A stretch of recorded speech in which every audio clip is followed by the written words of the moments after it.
So the general guidelines is that everything is halal until proven haram, and those are the 4 things that Allah subhanahu wa ta'ala has prohibited.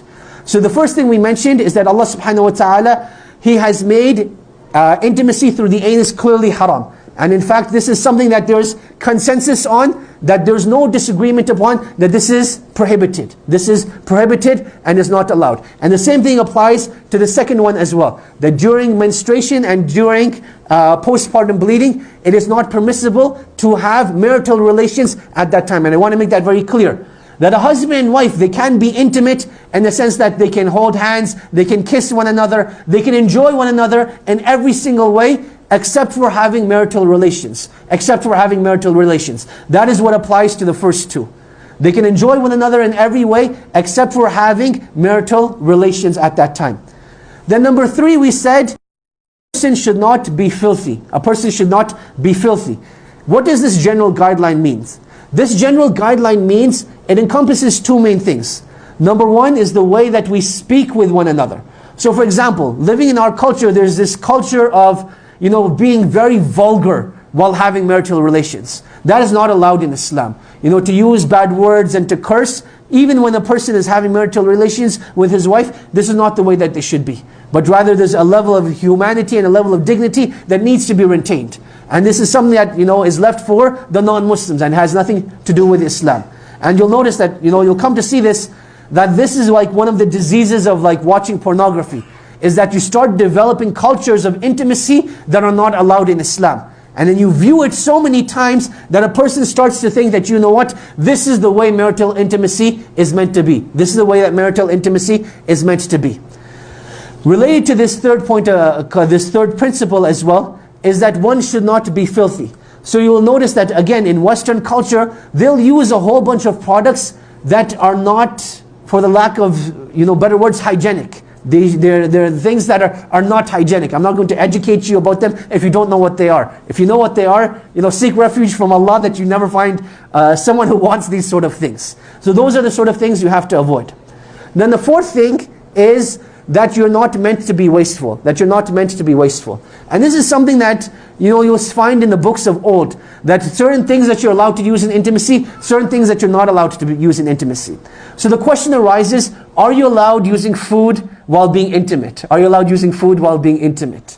And the answer to this is yes, as long as you're consuming that food. So for example, I'm going to throw out names of foods, you figure out what to do with them. So when you talk about like chocolate sauce, you talk about whipped cream, you talk about, those sort of things, these are things that you're allowed to use. These are things that you're allowed to use. But at the same time, a person should not be wasteful. A person should not just use these things and then throw these things away. But rather, you're meant to consume them and not be wasteful. Now, those are general guidelines. Those are general guidelines. Now, why do I mention these sort of things? That as Muslims, there needs to be a safe space. You'll notice that when a person will have a question, they're not going to feel comfortable to speak to the imam. They're not going to want to speak to the brother that they see in the masjid. There needs to be a safe space. And one thing we definitely don't want is, people going to the internet and trying to research, should I be using this or should I not be using that? They don't have the level of morality and ethics that a Muslim is required to have. So I want to give you general guidelines in terms of what is allowed and what isn't allowed. And the reason why I bring this up again is because one of the biggest levels of frustration is because of this improper intimacy. That the parents, they got the children married, they're like, beta, beti, you're now officially married, go figure things out yourself. The boy who's never had a boyfriend, the boy has never had a girlfriend, and the boy has never had a girlfriend, and the girl has never had a boyfriend. She's like, what do we do now? And then try reading these books by like Ibn Hazm and some of the scholars of the past, and they're like, what on earth is this? It seems like mechanics or something. And it's very difficult. And that's why this needs to be discussed with our up-and-coming, teenagers and young adults that are getting married in a halal and in a mature manner. So those are the guidelines. Now in terms of actual intimacy itself, I want to explain the difference between intimacy between a man and a woman.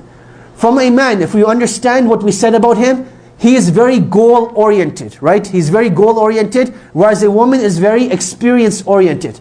So for a man, it's about doing the task and finishing the task, and that is what will give him the greatest amount of pleasure, and he will be done.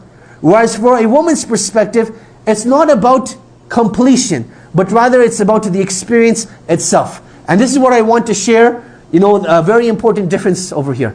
That there will be, for a husband and wife, when they get married, there will be a time where a man will need to fulfill his urge. A man will need to fulfill his urge, and a woman will be like, you know what, let us go out for dinner first. Let us light some candles. Let us, put on some nasheeds. And the man is like, that is, on the inside, he's being, like on the outside he's being polite, but on the inside he's like, this is not what I need right now. I've just gone through some major fitna, something happened, and I need to fulfill my urge. A woman needs to recognize that at that time he's not in the mood for an intimate experience, he just needs to fulfill his urge.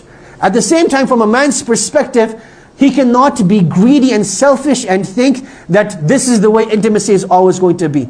There's a time to take, but there's also a time to give.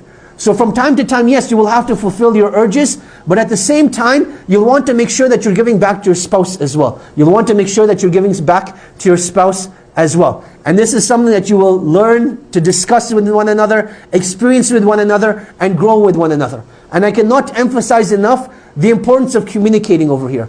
That a lot of times, a husband and wife, they'll be having problems in their intimacy, but they're like, you know what? It's going to stay in the dark. We're not going to discuss it. We're not going to do anything about it. We'll just continue living as it is. But a breaking point eventually comes, and nothing gets solved, and the relationship eventually breaks down. So it's very important that a husband and wife, they agree amongst themselves that, you know what?